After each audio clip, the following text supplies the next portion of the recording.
Hi, let's put into practice today our brand new two-oval method of drawing a bird's head and paint an Australian butcherbird. My name's Anica and my channel is about finding easier ways of drawing and painting birds, flowers and animals in watercolour. Today with the butcherbird, we'll start by sketching it in my sketchbook and then painting it, and if you stick around to the end, there'll be a pleasant surprise on how to do the background. Summarize what we learnt last time with the parts of the head, just really quickly run through them.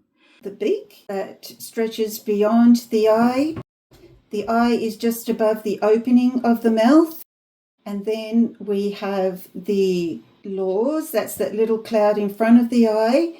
This part that attaches to the lower bill is the malar, and then the throat, and then we have the ear patch. At the top of the head is the crown, and the back is the nape.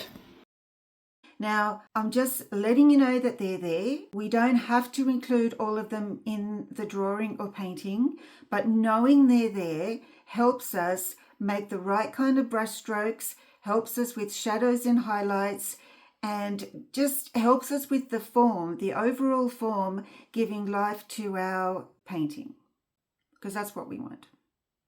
So let's get going. I like to make the initial sketch in my sketchbook, and then later I'll transfer it to watercolour paper. You know, it's often hard to see all the separate parts on a head, but even including some of them will make the head look so much more alive. If you look at the reference photo, you'll see the eyebrow isn't prominent at all, except for the little shadow that it creates beneath it. The laws are very visible in the butcherbird, but are camouflaged in other birds. You can see the faint line between the malar and the throat.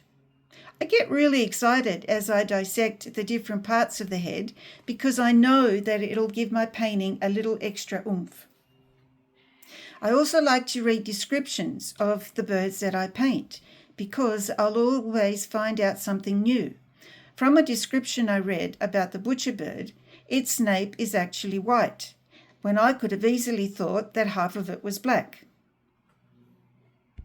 It's a bit of a balancing act, seeing what you're seeing and knowing what's there, making the best decision at the time. The butcherbird is an Australian songbird. It has an absolutely beautiful song and is a favourite of many, my husband included.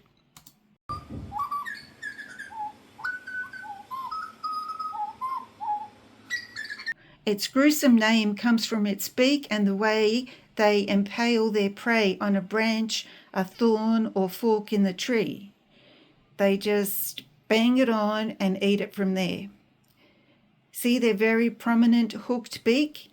Yep, that's their butcher's utensil. I've transferred the drawing now to my watercolour paper.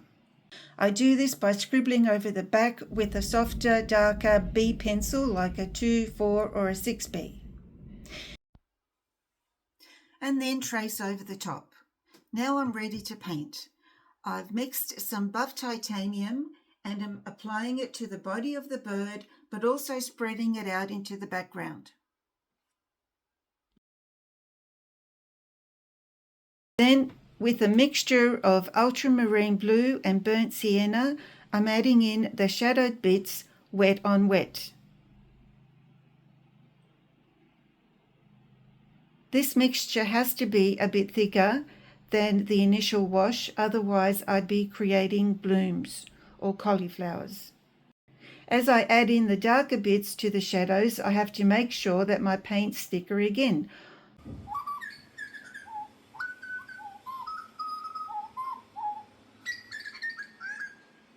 I know it looks fairly dark now, but it will lighten as it dries. I'm adding more burnt sienna to the tummy part as it's going to reflect the colour from the stump.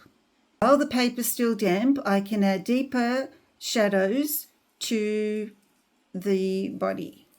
I'm also doing some softening and lifting of some of the colour, just for a bit of softness.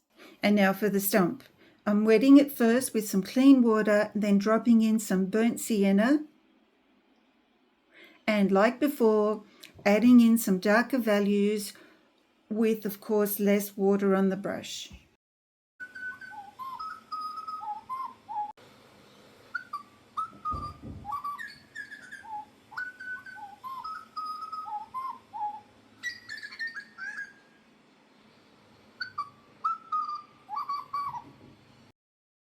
And now for the wing, I'm adding a light wash of grey, which is again the ultramarine blue and burnt sienna, and to the head as well.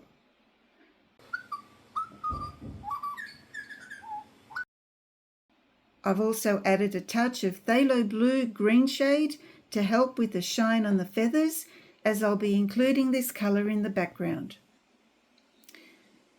But now I'm so sorry, but I forgot to turn the camera on when I painted most of the details of the head. But look, please tell me in the comments below if you like this kind of process video. I mean, not with bits missing, but letting me know as encouragement if you'd like to see more of these. I only want to create things that you like, so I'm busting to hear your comments. Now for a bit of excitement in the background. I'm going to do a swish background. I thought some bright phthalo blue would brighten up the day, so the plan of action is to mask the bird and add one fell swoop of colour for the background. To do this, I'm tearing the masking paper before applying it so that I don't have super sharp edges. I'm just gently moulding it around the edge. It's not too hard to do, it's quite easy. And for the beak, I have to use a razor or an X-Acto knife or a blade to cut the beak out. I'm then using a wide hake brush for that one stroke. And I've decided I want to do it in an upside down with the painting upside down. Phew, there we go. Right,